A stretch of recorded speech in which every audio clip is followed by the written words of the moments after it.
and Kyle will also be helping with moderating during this panel. We'll be talking for about 45 minutes before going into Q&A, which will be about 5 minutes at the end of our panel. And then after that, we'll switch over to Hubelo to continue with our conversation. Today, I have the unique position to introduce our panelists, which consists of Charlie Garcia Spiegel from City College of San Francisco, Rachel Kripke Ludwig from Open Mind School, Julia Wortman from Stanford, and Izzy Fackel from Epsom College. If I got anyone's name wrong, please correct me as always, but it's my pleasure to introduce you today.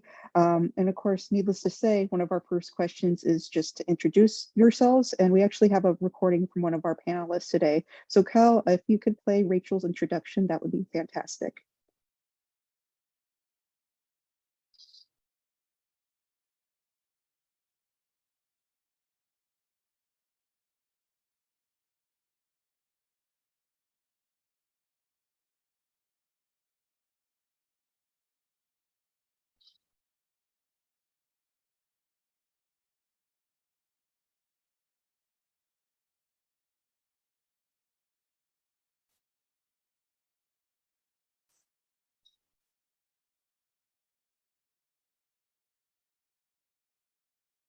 Kyle, I don't think the audio is working.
H I M R A C H E L. Hi, I'm Rachel. I'm a non-speaking transition student at Open Mind School in Menlo Park, California. I have published 3 papers and serve as community partner in the Aspire community-based participatory research group. I also serve on the Community Advisory Council of Community First and frequently teach about neurodiversity. I am presenting with prepared video today because you can see I use AAC to present and want the focus to be on the words and not my communication skills. The sensory movement issues I have are typical of non-speaking folks. We have neurological, not psychological issues, and our motor challenges are misunderstood as intellectual disability. Wonderful. Thank you for that introduction, Rachel. Now, Charlie, if you have time, could you share a few words with ourselves during this panel? Absolutely. Hi, everyone. My name is Charlie Garcia Spiegel. My pronouns are he, him, and I'm joining you all today from the stolen lands of the Ramaytush Ohlone people, colonially known as the city of San Francisco. For anyone who'd benefit from a visual description, I am a light-skinned, white-passing Caribbean with dark, curly, shoulder-length hair, some light facial hair, and I'm wearing glasses and a red floral patterned shirt. Right now, I am a student at the City College of San Francisco and a former student worker and organizer, and I'm now focusing on my studies and my work as a ceramicist. I am also multiply disabled, and to be honest, the specifics don't matter and frankly aren't anyone's business, but for the purposes of this panel, you can know that I'm physically, psychiatrically, and cognitively disabled. Thank you, Charlie, for sharing your introduction with us. Now, Izzy, if you're ready, we'd love to hear a few words about you. Yeah, sure. Hi, I'm Izzy. My pronouns are she, they, and I'm joining from London in England, so not actually the US. I'm currently a 19-year-old psychology student at King's College London, and I advocate for both autism and mental health. I was diagnosed as autistic right before my 18th birthday, and I continue to struggle with anxiety and borderline personality disorder. Alongside my studies, I'm a young ambassador for the National Autistic Society and a disability advisor for my local county council. Thank you, Izzy, for sharing. Now, Julia, could you share a few words? Yeah, hi everyone. My name is Julia Wortman. I use she, her pronouns. I'm calling in today from Stanford University, where I am a senior. I'm an English major with a minor in symbolic systems, which is a very Stanford-y major, but I focus in cognitive science. I'm also on the diving team, on the varsity diving team. So I'm a student athlete, and I was diagnosed with ADHD right before my junior year of college. And a lot of my experience around it has been navigating late diagnosis with medication and some of the anxiety that comes with it. And I'm really excited to talk to you guys today. Thank you for sharing, Julia. And thank you all for being here. I know we're working with various time zones, so it is a pleasure to have you all here at one time together. So needless to say, I really appreciate you taking the time to be with us. With that said, we can move on to our first set of questions. The first one, we want to really target what kind of barriers that you all have encountered. So how did you manage to overcome any kind of barriers you might have had in college, be it just transition to college or during your overall experience in college? And I know Rachel already has a pre-recording of this response. So Kyle, when you're ready, feel free to share the recording.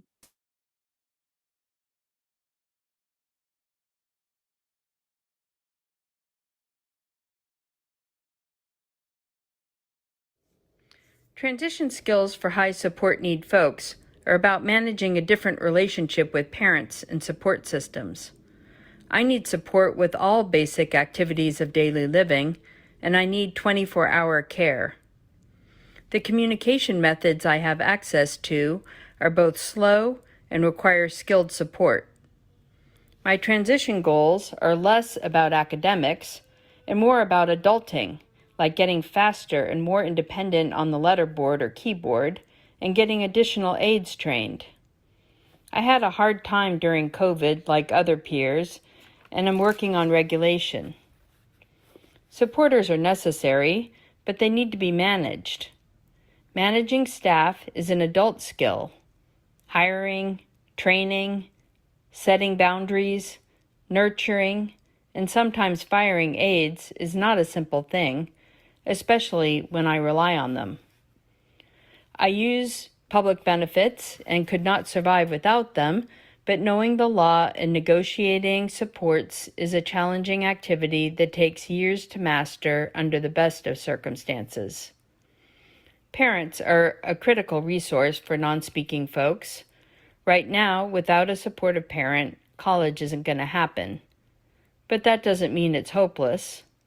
Every day, my peeps are overcoming the barriers, modeling what is possible, demanding a place at the table, and generally being fabulous.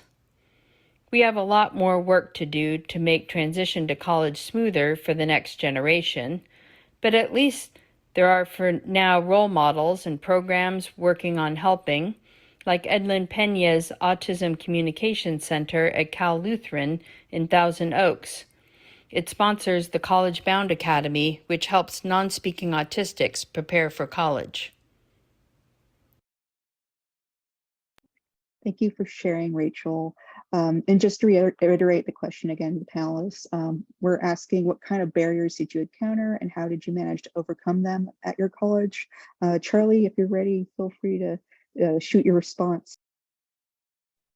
Yeah, absolutely. So I'm a non-traditional student. I didn't mention in my intro, but I'm 24, so I'm a little older than people would necessarily assume for an undergrad. And that's because I didn't have one single transition to college. I studied for a while in New York, but systemic access barriers and personal struggles meant that I had to come back home to California, where I grew up. And so I took a year off before returning back to school. And, you know, it was really, the two transitions were really night and day. You know, it, I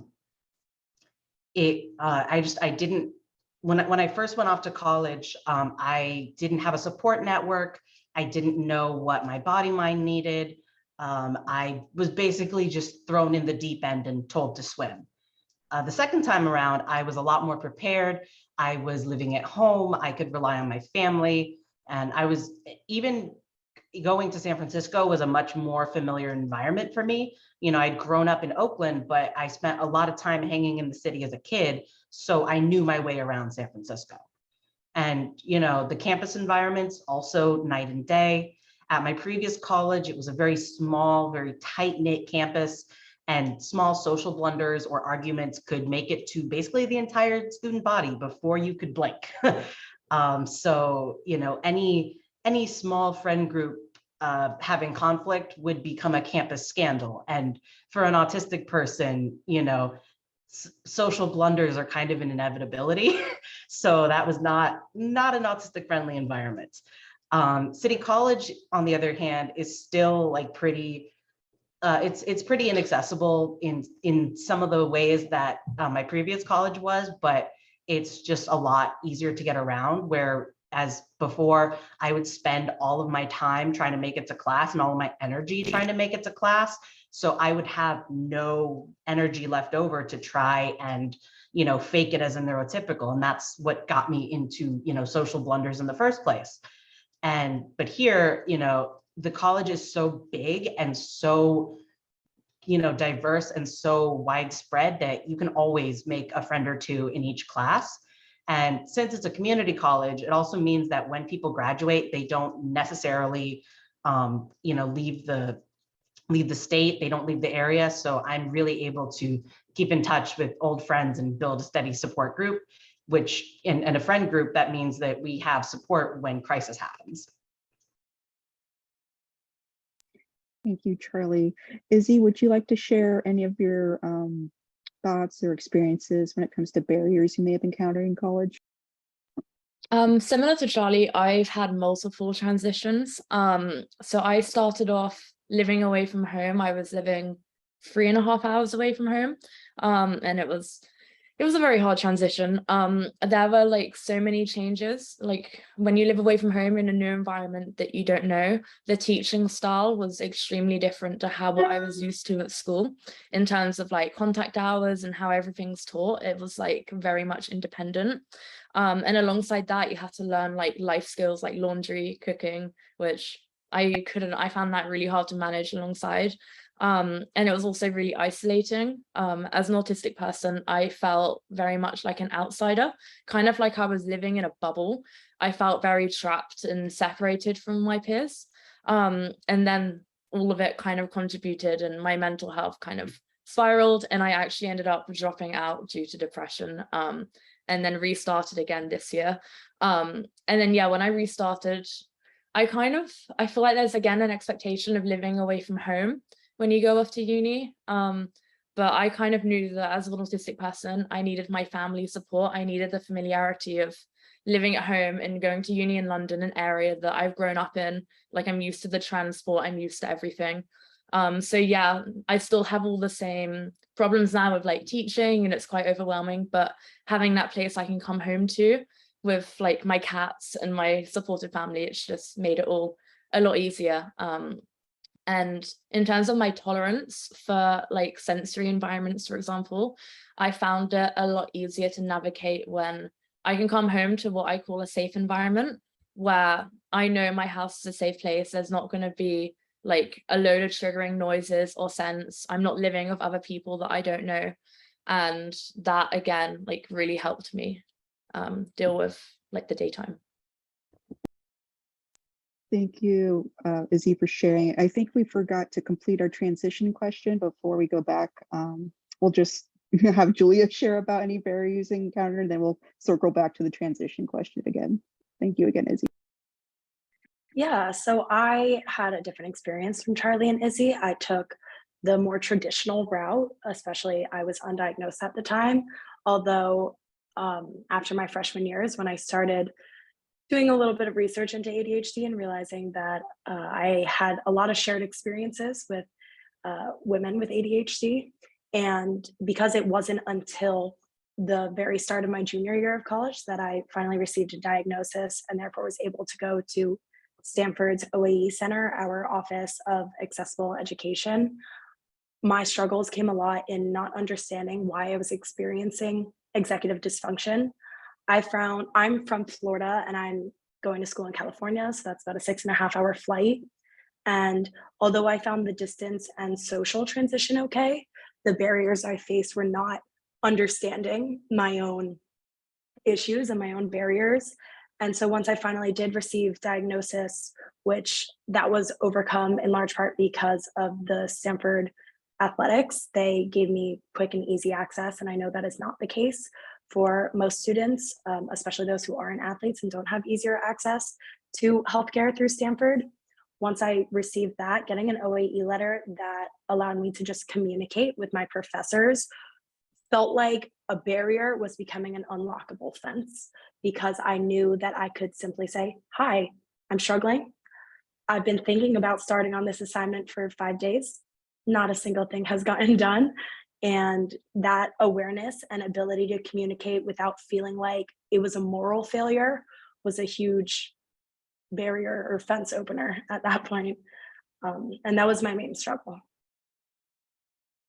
Thank you so much for sharing your experiences, Julia.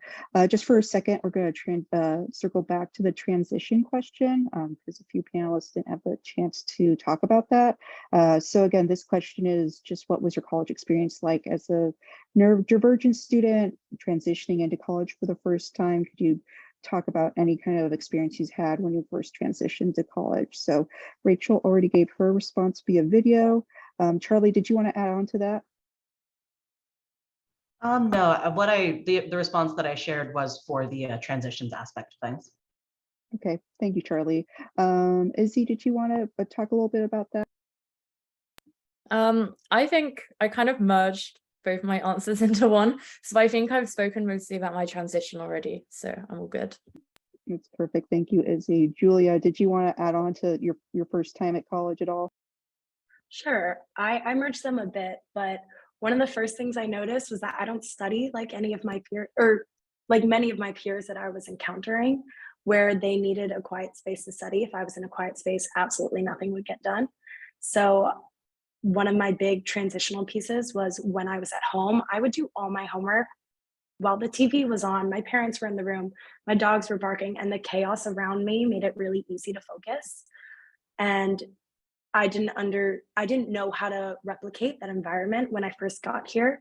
So I actually just came from a 4 hour long homework session at a big cafe area where there's people all around, friends are coming up and stopping me, and having the part of my brain that needs to be distracted allows for the part of me that feels more like me to just sit down and work. So a big part of my transition to college was learning how to replicate my chaos environment in order to be able to just be still. And that was a huge part of my transition. Thank you so much, Julia, for talking about your transition. And I think we just have Rachel's recorded response to conclude the one question about any kind of barriers. Kyle, when you have the chance, feel free to share Rachel's video. The main barriers to college success are a lack of access to communication supporters and educators who believe that college is possible. Also, we need teachers who are willing to teach students before they can show what they know. It takes many of us years to learn to use a letterboard or to type. It takes even longer to generalize to new communication regulation partners. Communication regulation partners help keep us on track and help us overcome sensory movement problems that prevent clear, fluent speech or typing. Other barriers are systemic. The special education system is based on a deficit model. List everything you're bad at and focus resources on trying to bring someone up to par. It isn't a strength-based system. That's a problem because we need help building our strengths, even if we'll always need support. I will never be independent in my activities of daily living, and maybe not in my communication. But that doesn't mean that my thoughts aren't mine, or that I have nothing to contribute. At college, the challenges are consistent expert support and accommodations. Choose a school that wants it to work, and it does. But if a disability office or a professor isn't wanting it to work, there are lots of ways for them to thwart us. It isn't worth the battle. It's hard enough at this point without the battles. This conference is helping folks see it is possible, and that in itself is a huge leap.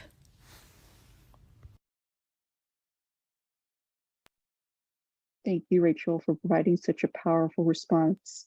Before we move on to the next question, I understand Charlie has a few more words to share about barriers, so go ahead, Charlie. Yeah, thank you. So with regards to barriers, first, you want that in chronological or alphabetical order because I got a laundry list. But seriously, like tertiary, post-secondary education may as well be deliberately inaccessible to disabled people. And that's without getting into the multiplied barriers that I face as a queer, trans, mixed race student and as a Jewish student. Even here there are barriers. I'm really grateful to be here, and I'm glad to be in community with you all today. But even with me being a mixed race person of color, like the panel's still pretty white, and like that just I don't look like a person of color. And even when people know that I'm not white, like I still get shielded from a lot of stuff that my darker skinned cousins and friends are forced to go through on the daily. And something that was interesting to me about this question was the language of overcoming barriers, because that is a really fraught concept for people with all kinds of disabilities. Like there is just this expectation that the barriers that we face are just a natural part of life, and it's our job to be some kind of super cripple and overcome them and be inspirational to everyone around us. And that's just not realistic. The barriers that I've faced as a college student are there by design. Was the design malicious? Not necessarily, but somebody had to make the decisions that led to them. The decision to build a campus full of hills and stairs is a conscious choice. The decision to have a building with no gender neutral restrooms is a conscious choice. The decision to follow a Christian academic calendar that forces religious minorities to take time off rather than one that makes space and time for our holidays is a conscious choice. The decision to let professors ignore accommodations and therefore violate federal law is a conscious choice. Those aren't things that I as an individual can overcome. I can work around them. I can tag in allies and accomplices. But honestly, the closest I've ever come to overcoming the barriers that I've listed or any of the other barriers that I face is just, aside from working around it or through it, has just been to leave. I've dropped classes. I dropped out of college, you name it. If it's not supporting me and I know that my efforts aren't going to change that, I'm out. I'm putting myself first. So that, like, it's a question that I kind of have to answer around rather than directly, because it's not so simple as overcoming for a lot of disabled people. Thank you, Charlie, for providing the critical feedback about barriers and the words describing it and the challenges that disabled students face. And that sums up our conversation on barriers for now. This can conclude, of course, back on Below, but at the moment for the panel, we're going to switch gears to the next question, which is what kind of advocacy skills work for you to succeed at your college? And this is specifically for Charlie, Izzy, and Julia. And I'll start with you, Julia, first, if that's okay. Yeah, absolutely. So one thing that I feel very lucky about is I am naturally very extroverted. Talking to authority figures has never been a huge problem to me. I was the friend that if we went to a restaurant, they'd be like, go ask for the table. And I'd be like, okay. So just by my nature, I'm very lucky that communication isn't a barrier that I face. And so something that's been huge for me is mainly once getting my diagnosis and my OAE letter, which allows for extra time on assignments and just general grace from professors on all assignments and attendance in class, has been emailing my professors at the beginning of each quarter, because we're on the quarter system here. So we have 3 sets of classes throughout the year, and setting up a meeting with them if I feel that the class will be highly demanding, just to talk about. It's usually pretty quick, just being like, hi, this is what I tend to struggle with. This is when I tend to struggle. And these are the struggles that I feel comfortable sharing. One of the big ones is anxiety, which often results in executive dysfunction. So the biggest thing for me, and I've been very lucky that and I know this is rare, never faced a problem with any professor here. It's also by nature of I'm in the English department, which tends to be a very loving and forgiving and creative department as well. That just having conversations in addition to presenting my OAE letter, which is essentially like, look, here's my diagnosis, has been the best thing. And all professors have been really lovely about it, which is a blessing. Thank you, Julia, for sharing your experiences. Izzy, would you like to share your thoughts on any kind of advocacy skills might have worked for you to succeed in college? So for me, I'm very like introverted by nature. And obviously as I'm autistic, my communication skills I find have been very different to other people. And I struggle with verbal communication a lot. So for me, it was more a case of having meetings with like disability team in my university, and they were able to kind of help kind of advocate on my behalf. But I found before like attending meetings, just kind of having an understanding of my conditions and how they affect me and how they like differ, how my brain like works compared to other people really helped. If you know what you kind of struggle with and you know what like you'll find helpful, then you can kind of go into the meetings prepared and you can kind of outline what you need rather than having them like make decisions on your behalf.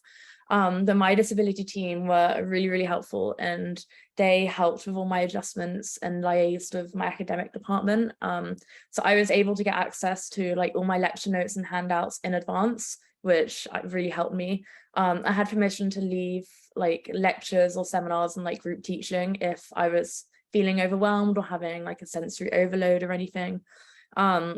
And then I also got exam arrangements, but I wouldn't have been able to do that on my own without my disability team. And then the other thing that I found really helpful was like joining a community of like-minded people. So I was lucky that both the universities I went to had neurodiversity and mental health societies. And we had like Discord servers, and like a community where we can all kind of share our struggles. You can give advice to each other, and people can share how they coped with similar circumstances. And that was just a really safe environment for me as well, because if I had like an issue and maybe I don't know how to go about it, peer advice is always like really helpful. And there are also communities online that I found really useful as well, like Reddit, Twitter, Instagram, Facebook, like learning from other people, like other students in your position. And like, I don't know, advocating on your own can seem really daunting, but when you're doing it together as a group and solving problems together, it's not as hard. So that's kind of what helped me. Thank you, Izzy, for sharing. I like how these responses are really overlapping with this theme of having a team and community when it comes to self-advocacy, because I feel like that doesn't get talked enough a lot. Charlie, you're up next if you're ready. Again, the question is, what kind of advocacy skills work for you to succeed at your college? Yeah, so my biggest advocacy skill is getting stubborn and saying no. And I really want to highlight that because saying no is not something that's really encouraged for kids and students in general, but like it goes double, triple, quadruple if you're disabled. We're expected to be grateful for the scraps that we're given, to never demand more, to accept mistreatment, to basically bend over backwards for people who'd never lift a finger to help us. And so refusing society's narrative for what my life as a disabled person is supposed to be like is really powerful. You know, as an example, in my first semester at City College, my English professor loved to show films in class that would connect to our readings. And they were always great films, but I have an auditory processing disorder and I need captions on videos. And the problem is that my professor isn't the most tech savvy. So it kept falling on me to figure out A, if there even were captions available on the video that she chose, and then B, how to turn them on and make them work in class, which is time that I should have had to, I should have been able to sit and watch and listen and learn with all of my other classmates instead of, becoming unpaid tech support. And one time it happened that she ended up picking a film that hadn't been captioned. It was just old enough that it hadn't really been captioned, and DSPS, Disabled Students Programs and Services, had never gotten around to captioning it for her. And she asked me basically to either figure it out for her or to just let it slide and watch without captions, which was going to be a problem because we needed to cite that film in a paper that we were writing. So I said, no, that's not my job. That's your job as a professor to, make your class materials accessible for your students and to, avoid violating federal law. And I was just, fed up. So I got up, I walked out of class. I was really lucky that the DSPS office happened to be down the hall from the room where we were screening the film. So, I walked into DSPS and I told the person sitting at the front desk that someone needed to help me because my rights were being violated and I was tired of fixing it myself. And I was really lucky that one time they did. Being angry, being upset and saying no and being stubborn meant that I eventually got that video captioned and I was able to watch it and cite it.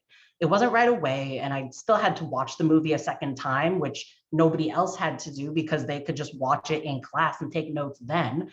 But, I still consider that a win. And even that, was really lucky because my professor liked me as a person and would always respect me whenever I would challenge her on something in class. And I knew that I was going to be safe if I kicked up a fuss, because that's not usually the case. It's a matter of knowing how much you're willing to risk in order to stick up for yourself and for the people around you. It shouldn't be. It really should be on the people in charge to make things right or to get it right in the first place. But, it's a calculation that you do have to make. And over the years, I've kind of lost the ability to care about retaliation. So I just dig in my heels and I get stubborn about it until the problem is fixed, or, like I've mentioned before, I have to remove myself from the situation entirely because it's just not serving me. Thank you, Charlie, for sharing with us. Those are some wonderful words of advice. After this question, we have one more, and then we'll be shifting to our Q&A. So our next question is, were there any resources or organizations that supported you as a neurodivergent student? And I understand Rachel already has a pre-recorded response to this. So Kyle, whenever you're ready, feel free to share Rachel's response.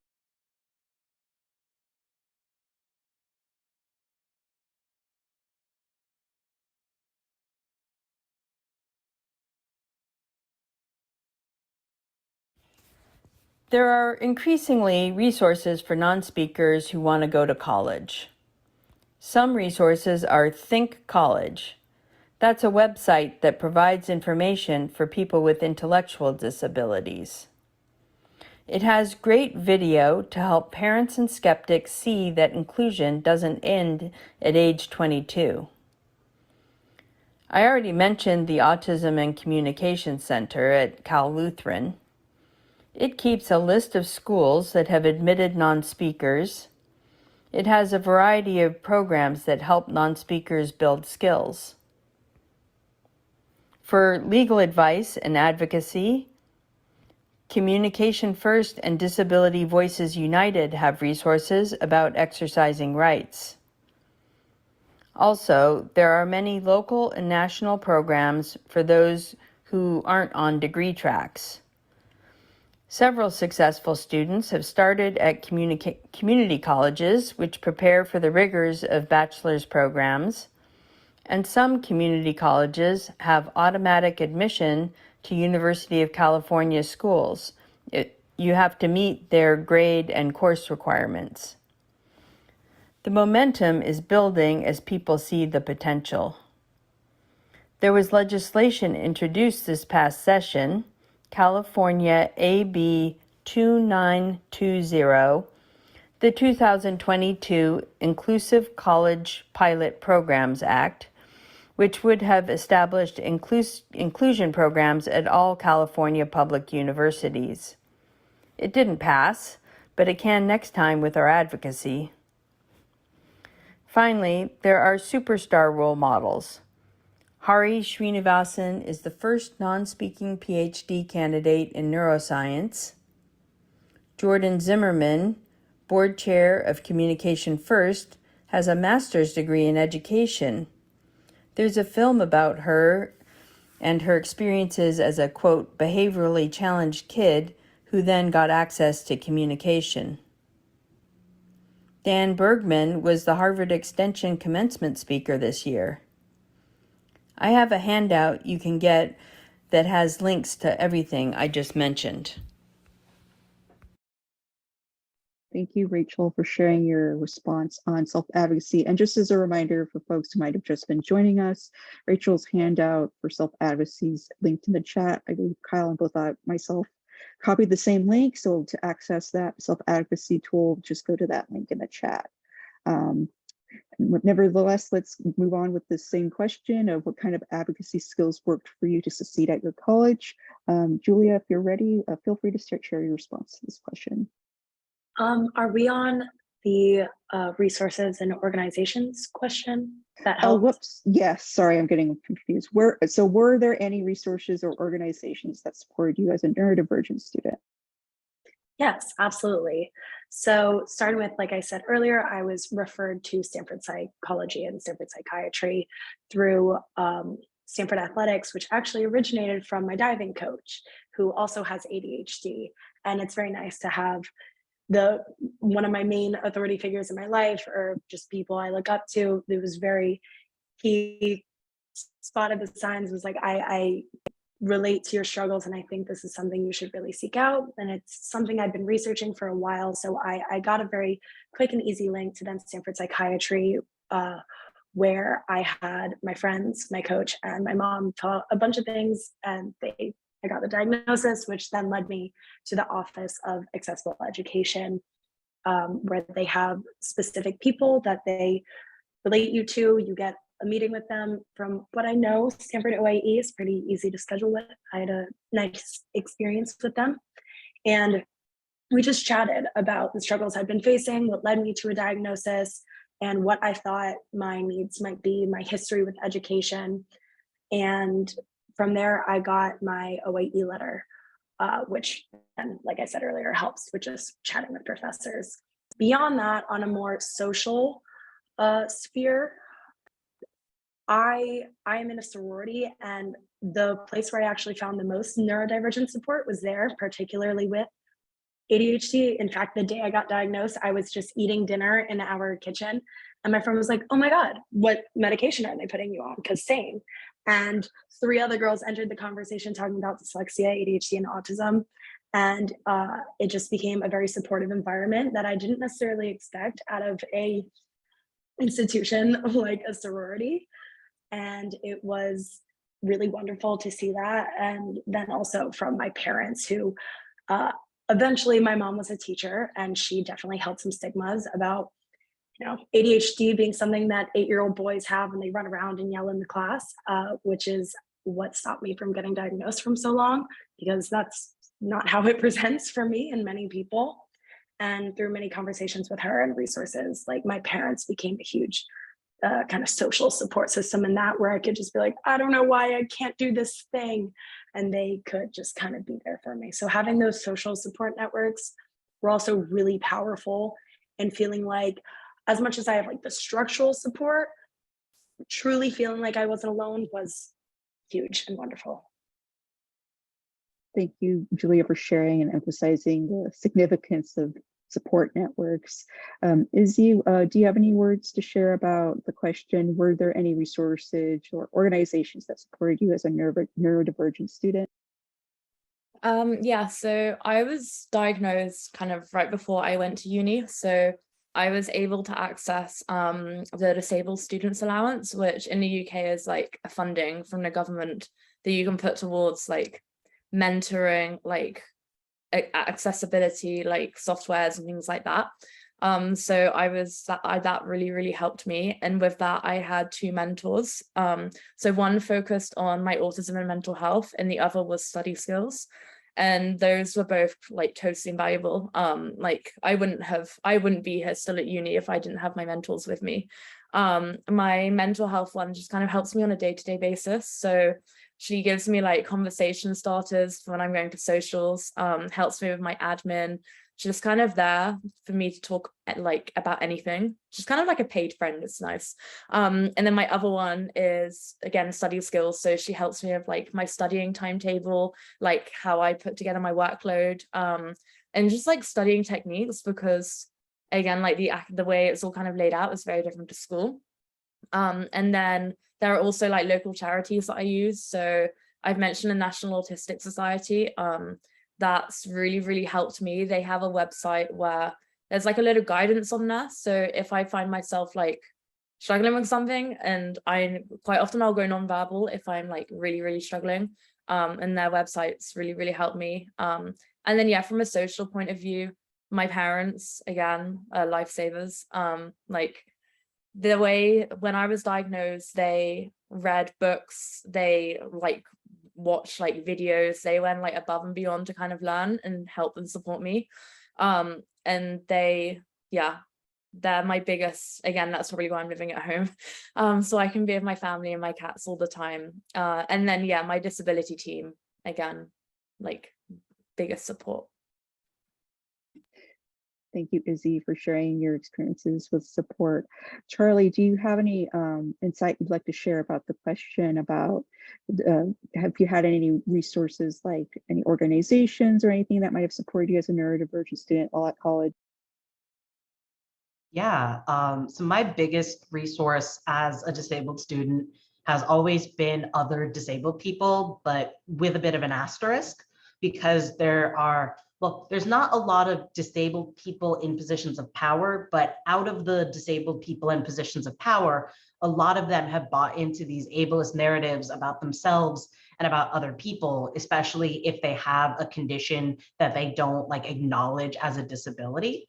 Kind of, going back to that earlier narrative about like being grateful for the scraps we're given, et cetera, et cetera. But, I will say I have been really lucky to find and connect with other disabled people at City, faculty, students, staff alike. And we've really been able to help keep each other going, especially in the last few years with the pandemic and its ongoing effects. I am especially grateful towards a group called the CCSF Collective, which is a group of students, faculty, and staff that originally we came together to fight against this giant onslaught of cuts to departments and to programs. And, it started with that, but then it's become us taking care of each other when the rest of society doesn't. I'm also really grateful for the Latino Services Network at City, which helped me connect with an academic advisor who understood and understands my cultural background and helps me make decisions that work for me. And you might notice that neither of these organizations is actually disability specific. And that's because I've found that single issue disability organizing and broadly, just organizing under a disability rights framework rather than a disability justice framework is just inadequate to actually solve the problems that disabled people face. I'd rather work with maybe non-disabled people who are respectful about what they do and don't have expertise on than say a white disabled person who's gonna turn around and like call me a racist slur behind my back or, denigrate, like immigrants of color or, kind of buy into these systems and just ask for a little more space at the table rather than flipping the whole thing over entirely. So, for me, it's been informal social networks and then people who are coming together for justice in its broadest sense. Wonderful. Thank you for sharing, Charlie. And that's the last of our panel questions for today, except for Q&A. So we're actually shifting over to the Q&A session of this panel until the end around 5:25 Pacific time. So the rest of this time is just for the questions in the chat. In fact, we already have one. Julia is interested in answering this one live. This attendee said, how did you find your social community at the community college? Is that the one, Julia? Yeah, I'd love to answer that one. So this actually follows Charlie's answer really well. So the spaces where I found people were not necessarily neurodivergent spaces, but where I focused on my hyperfixations, which is, I didn't always know why people weren't as passionate about Percy Jackson as I was. I thought it was the coolest thing ever, and why everyone else didn't feel that way was beyond me. So one of the things that I did to found really supportive communities is I joined groups based on my hyperfixations. When I wanted to endlessly talk about something, I found groups that wanted to share in that conversation. So one of the things that I'm a part of is the literary magazine here at Stanford, and I'm a poetry editor. And as I've made clear, I'm an English book nerd. I want to talk about literature and fantasy books and poetry all day. And then in that space, I found a lot of other people who either were or weren't neurodivergent, but it was a specialized interest of theirs. And so then communicating that this is something that I really cared about and wanted to focus on became so encouraged and supportive. And that's when people went from peers to friends. It's the same thing with diving for me. It's a special interest. I could sit down and watch diving videos all day, and I can do that with my teammates, which is really wonderful. So I made a very active effort to not put myself in or among communities where I felt like I would have to present any way that I wasn't. I didn't know what masking was until about a year and a half ago, but I realized that I don't do it often because it's horrible and feels bad. And so I put myself in communities where someone might not guess that I have ADHD or am like exhibiting traits of that, just because that's what we want to do together. That's what that community is built for. So I would just say find communities. It's the most generic advice ever, but join clubs, join niche specialized clubs, because those people who join those clubs, they also just want to talk about films or rugby or sewing or whatever it is. And you get to indulge in the part of you that wants to do that.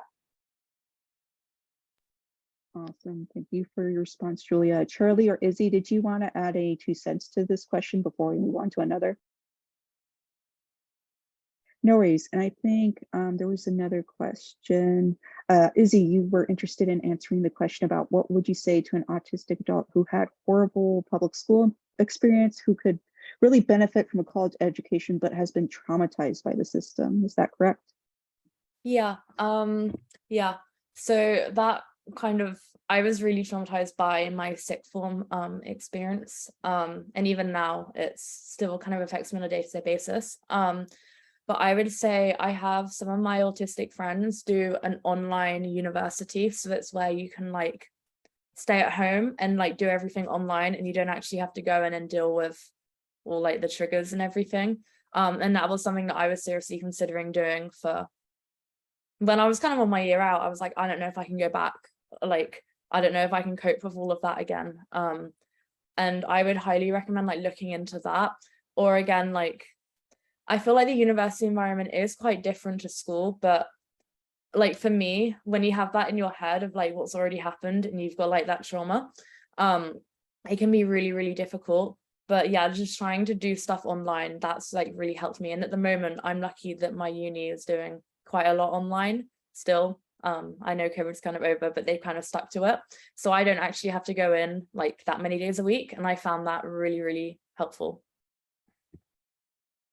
Wonderful. Thank you for sharing, Izzy. Would anyone else like to pitch in on this question of what would you say to an autistic adult who had a horrible public school experience, but who could really benefit from a college system, yet has been traumatized by the system? I'll jump in if that's cool. Yeah, so I went to a private independent school through 8th grade and then a Catholic school for high school. So my experience was a little different, but I was also absolutely traumatized by my education.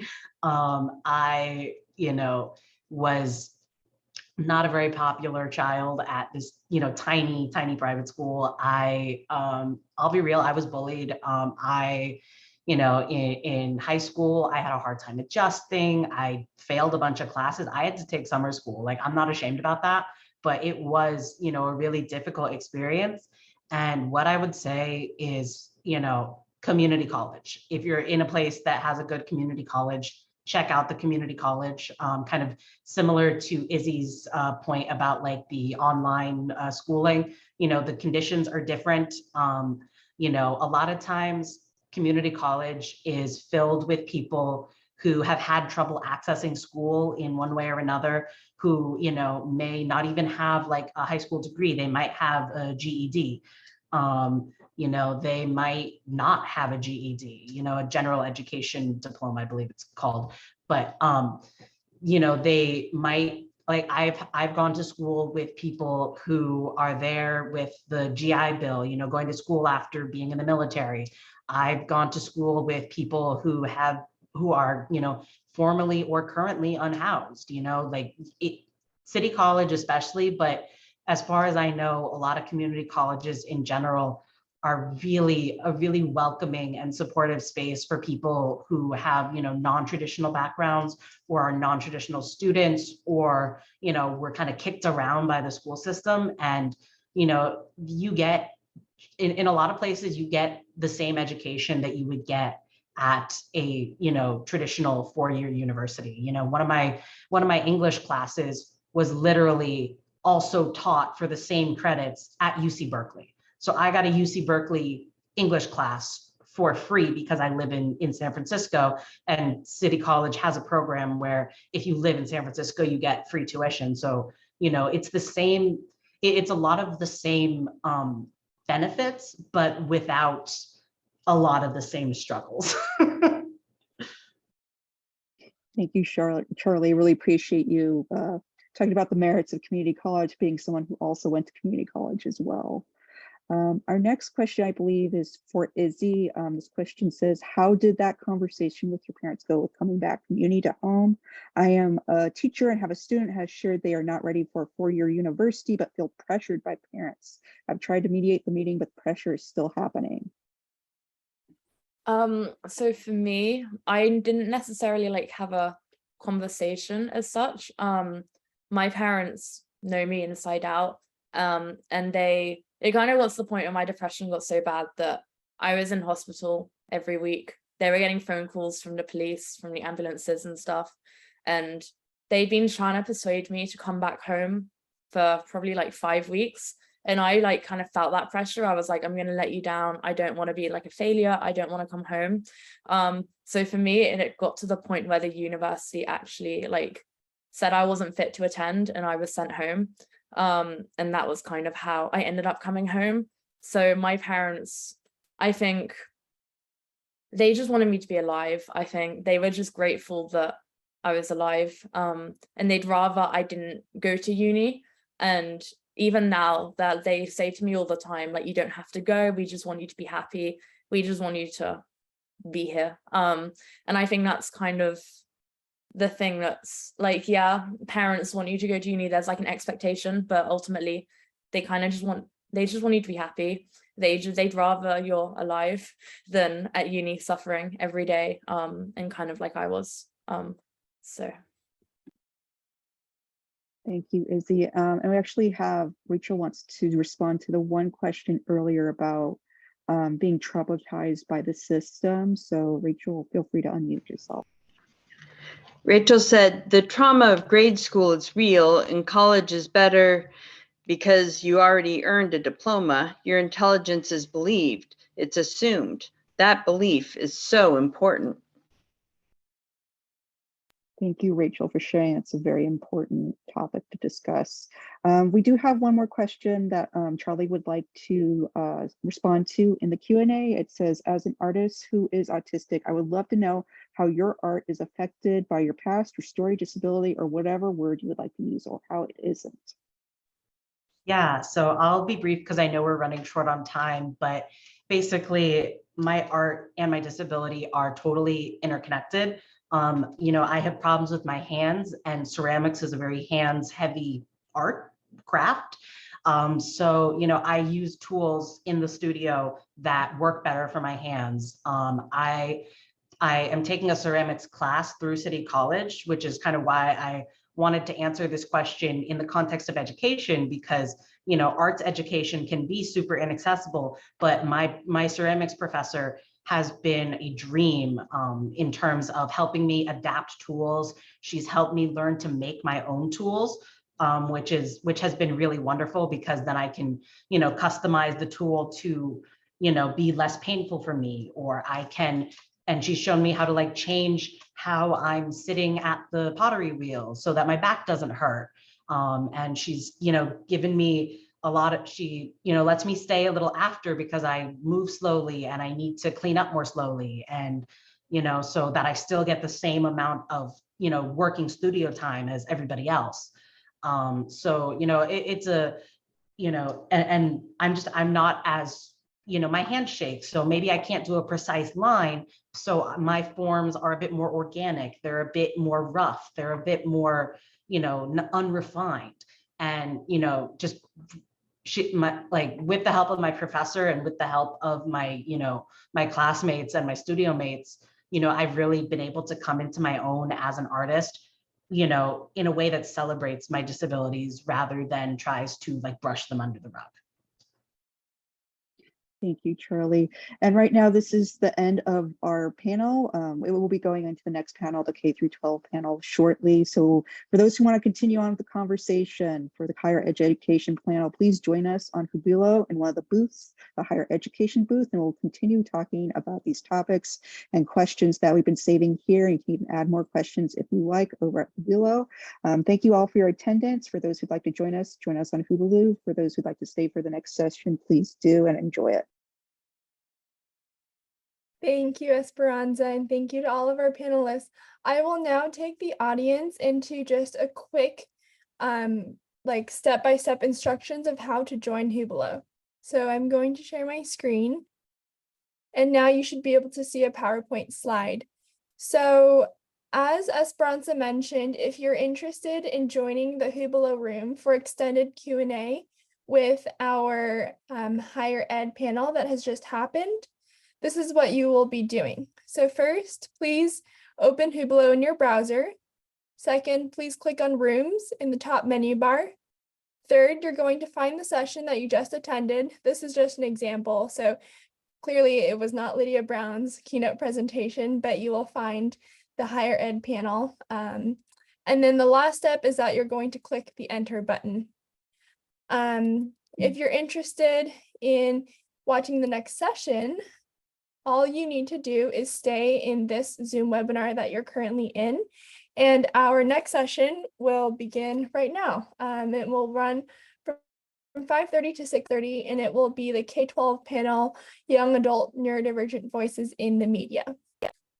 I'll keep these slides